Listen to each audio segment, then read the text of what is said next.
আমরা যে আন্দোলনটি চালিয়ে গিয়েছি, আন্দোলনটি চালিয়ে যাচ্ছি, এটি কোটা বাতিলের আন্দোলন নয়, এটি কোটা বাতিলের আন্দোলন নয়। পুনরাবৃত্তি করছি, কারণ বিভিন্ন সময়ে বিভিন্ন গণমাধ্যমে এবং বিভিন্ন পত্রিকাতে আমরা দেখেছি, সেক্ষেত্রে বিভিন্নতা দেখা দিয়েছে দাবির ক্ষেত্রে। আবারও পরিষ্কার করছি, আমাদের আন্দোলনটি কোটা বাতিলের নয়, বরং বাস্তবতার সাথে সমন্বয় রেখে কোটার যৌক্তিক সংস্কার। আমি যদি আমাদের যে দাবিটি ছিল, আমাদের এক দফা দাবি, এই এক দফা দাবিটি আমি একটু আবার পুনরাবৃত্তি করছি। সরকারি চাকরির সকল গ্রেডে অযৌক্তিক ও বৈষম্যমূলক কোটা বাতিল করে সংবিধানে উল্লিখিত অনগ্রসর গোষ্ঠী ও বিশেষ চাহিদা সম্পন্নদের জন্য কোটাকে ন্যায্যতার ভিত্তিতে ন্যূনতম পর্যায়ে এনে সংসদে আইন পাশ করে কোটা পদ্ধতিকে সংস্কার করতে হবে। এটি ছিল আমাদের দাবি। অনেকেই আমাদেরকে এইভাবে ফিঙ্গার পয়েন্ট করা হয়েছে যে এই আন্দোলনটা শুধুমাত্র মুক্তিযোদ্ধা কোটার বিরোধিতার জন্য আন্দোলনটা করা হচ্ছে। আমরা স্পষ্ট করতে চাই, এই আন্দোলন মুক্তিযুদ্ধ কোটার বিরোধিতা না। মুক্তিযুদ্ধ যারা করেছে তারা আমাদের জাতির শ্রেষ্ঠ সন্তান। আমাদের জাতির শ্রেষ্ঠ সন্তানদের জন্য যে কোনো ধরনের রিওয়ার্ড সরকার থেকে যেটা দেওয়া হবে, আমরা একজন সচেতন নাগরিক হিসাবে যে বাংলাদেশকে ধারণ করে, যে বাংলাদেশকে বিশ্বাস করে, যে বাংলাদেশকে ভালোবাসে, যে বাংলাদেশকে ওন করে, সে কখনো মুক্তিযুদ্ধের প্রশ্নে এবং মুক্তিযোদ্ধাদের অবদানের প্রশ্নে সে কখনোই আঙুল তুলতে পারে না।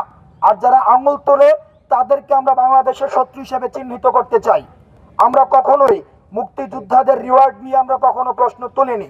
তাহলে আমরা প্রশ্ন তুলেছি মুক্তিযোদ্ধাদের নাতিপতিদের যে কোটাটা দেওয়া হয়েছে, যে কোটাটাকে যদি আমরা একটু এক্সপ্যান্ড করতে চাই, সেটা পুষ্য কোটা নামে যেটা কোটাটা রয়েছে, আমরা সেই কোটার বিরোধিতা করছি।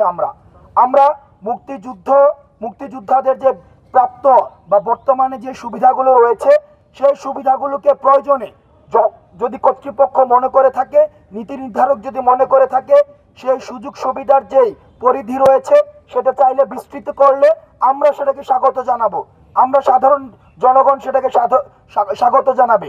কিন্তু মুক্তিযোদ্ধাদের যে নাতিপুতিদের যে কোটা রয়েছে, আমরা সেই কোটার বিরোধিতা করছি। আবার আসে আমাদের দ্বিতীয় পয়েন্ট, ন্যূনতম পর্যায় বলতে আমরা কি বোঝাচ্ছি। আমরা দেখেছি যে কোটা শুধুমাত্র প্রতিবন্ধীদের ক্ষেত্রে, ক্ষুদ্র নিগোষ্ঠীদের ক্ষেত্রে এবং মুক্তিযোদ্ধাদের সন্তানদের ক্ষেত্রে প্রযোজ্য হতে পারে। অর্থাৎ এই তিন ক্ষেত্র ছাড়া আর যে কোটা রয়েছে, সেই কোটাগুলোকে অযৌক্তিক এবং বৈষম্যমূলক হিসেবে বিবেচিত করা হচ্ছে। সেই জায়গাগুলো থেকে এখন প্রশ্ন আসে, কোটা কত % হওয়া উচিত। আমরা যখন প্রত্যেকটি স্টেক হোল্ডারদের সাথে আমরা আলোচনা করেছি, পর্যালোচনা করেছি, সব জায়গা থেকে আমরা যে বিষয়, বিশেষ করে স্টুডেন্ট পালস, আজকে যদি আপনারা সোশ্যাল মিডিয়াতে বা আমরা যখন এই বিষয়গুলো নিয়ে কাজ করছিলাম মিডিয়াতে, সোশ্যাল মিডিয়াতে, বিশেষ করে ঢাকা বিশ্ববিদ্যালয়, চট্টগ্রাম বিশ্ববিদ্যালয়, জাহাঙ্গীরনগর বিশ্ববিদ্যালয়, রাজশাহী বিশ্ববিদ্যালয়গুলোতে থেকে আমাদেরকে প্রতিনিয়ত আমরা দেখেছিলাম ফিল্ড অ্যাসেসমেন্টে যেটা এসেছে 5% কোটা, সেটা হচ্ছে ন্যূনতম এবং যৌক্তিক পর্যায়। কারণ আমরা আমাদের নির্বাহী বিভাগ বা আমাদের সরকার যে মেধাভিত্তিক এবং স্মার্ট বাংলাদেশ স্বপ্ন দেখে, সেই স্মার্ট বাংলাদেশ বিনির্মাণের নেতৃত্বের মধ্যে মেধাকেই প্রধান প্রায়োরিটি দেওয়া উচিত বলে আমরা বিশ্বাস করি। সেই জায়গা থেকে শুধুমাত্র 5% কোটাকে আমরা যৌক্তিক হিসেবে আমরা বিবেচনা করছি, অর্থাৎ 5% কোটা রাখা যেতে পারে। সবশেষে আমার জায়গা থেকে একটা ক্লারিফিকেশন দিচ্ছি, সেটি হচ্ছে আমরা জেনেছি, আমাদের কাছে খবর এসেছে যে একটি রিট করা হয়েছে হাইকোর্টে। এখন রিটের যে রেজাল্ট সে বিষয়ে আমরা জানি না। রিট সেটা 18 সালের পরিপত্রটাকে স্থগিত করতে পারে, অথবা যে 18 সালে যে 5 জুনে যে সিদ্ধান্তটা নেওয়া হয়েছে সেটাকেও বহাল রাখতে পারে।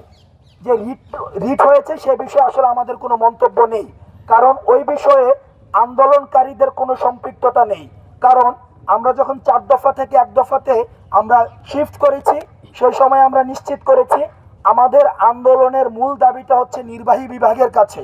যেহেতু নির্বাহী বিভাগের কাছে, সুতরাং বিচার বিভাগ থেকে যে কোনো সিদ্ধান্তকে আমরা সর্বোচ্চ সম্মান দেই, সর্বোচ্চ স্বাগত জানাই। কিন্তু আমাদের মূল দাবিটা যেহেতু নির্বাহী বিভাগের কাছে, আমাদের আন্দোলনটা নির্বাহী বিভাগকে অ্যাড্রেস করে আমাদের আন্দোলনটা চলমান থাকবে।